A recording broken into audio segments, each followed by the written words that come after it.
জিম্বাবুয়ের বিপক্ষে আরো একবার লজ্জার পরাজয় বরণ করতে হলো বাংলাদেশ দলকে। ব্যাটারদের ব্যর্থতায় সিরিজ হারতে হলো প্রথম দুই ম্যাচেই। আগে বল করে তাসকিন মিরাজদের দুর্দান্ত বোলিংয়ে শুরুতে চাপে ছিল জিম্বাবুয়ে, তবে ব্যান কারেনের সেঞ্চুরিতে ঠিকই লড়াই করার মতো পুঁজি পায় স্বাগতিকরা।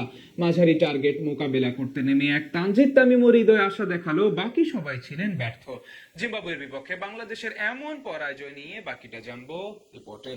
আগের ম্যাচের ব্যাটারদের ব্যর্থতা জিম্বাবুয়ের বিপক্ষে বলা চলে পাত্তাই পায়নি বাংলাদেশ। তবে সেই ম্যাচের মতোই টস জিতে আগে বল করার সিদ্ধান্ত নেয় বাংলাদেশ অধিনায়ক মেহেদী হাসান মিরাজ। বিপরীতে আগে ব্যাট করতে নেমে টাইগার পেসার তাসকিন আহমেদের দারুণ বোলিং এর সামনে চাপে ছিল স্বাগতিক ব্যাটাররা। ইনিংসের প্রথম ওভারের পঞ্চম বলে তাসকিনের ফুলার লেন্থের ডেলিভারি সামনের পায়ে ভর করে ডিফেন্স খেলতে গিয়ে সোজা বোল্ড হন ওপেনার ব্রায়ান বেনেট। ব্যক্তিগত দ্বিতীয় ওভারে নতুন ব্যাটার ইনোসেন্ট কাইয়াকেও সাজঘরে ফেরান এই পেসার। তার বলে বড় শট খেলতে গিয়ে মিড অফে থাকা অধিনায়ক মেহেদী হাসান মিরাজের হাতে ক্যাচ দিয়ে বিদায় নেন 4 রান করা কাইয়া। শুরুতে জোড়া উইকেট হারিয়ে অনেকটা চাপে পড়ে যায় জিম্বাবুয়ে। সেখান থেকে জুটি করার চেষ্টা করেন বেন কারেন এবং ক্রেইগ আরভিন। দুজন মিলে বেশ দেখে শুনে খেললেও বেশি দূর আগাতে পারেননি। নবম ওভারে বল করতে এসে ক্রেইগ আরভিনকে ডিরেক্ট বোল্ড করে ব্যক্তিগত উইকেটের খাতা খোলেন নাহিদ রানা। তার বলই বুঝতে পারেনি এই ব্যাটার। 15 ওভার শেষে জিম্বাবুয়ের স্কোরবোর্ডে জমা পড়ে 3 উইকেট হারিয়ে 65 রান। স্বাগতিক শিবিরে চতুর্থ আঘাত হানেন টাইগার অধিনায়ক মিরাজ। তার অফ স্টাম্পের বাইরের বল পুল করতে গিয়ে পা পিছলে যায়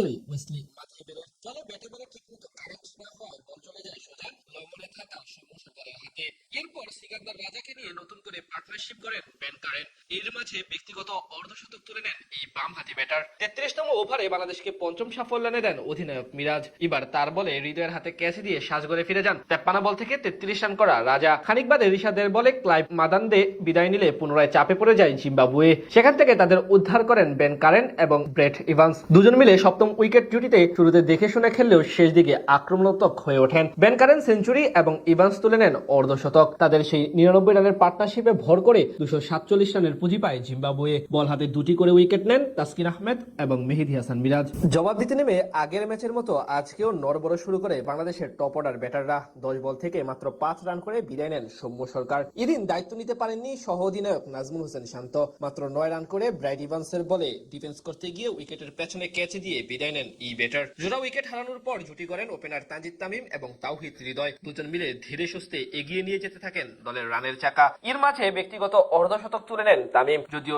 এরপর আর বেশিক্ষণ টিকতে পারেননি এই বামহাতি। 70 বলে 57 রানের ইনিংস খেলে ব্রায়ান বেনেটের বলে স্লগ সুইপ খেলতে গিয়ে ডিরেক্ট বোল্ড হন তিনি। অনপ্রান্তে হৃদয় ধীরে সুস্থে ব্যাট করে তুলে নেন হাফ সেঞ্চুরি। তার কাছ থেকে আসে 90 বল থেকে 60 রানের ধীরগতির ইনিংস। হৃদয় বিদায় নেওয়ার পর অবশ্য তেমন ভাবে কেউ দায়িত্ব নিতে পারেননি। অতিরিক্ত ডট বলের চাপে শেষ অবধি পরাজয় নিয়ে মাঠ ছাড়ে বাংলাদেশ দল। এই হারে সিরিজও হারতে হলো টাইগার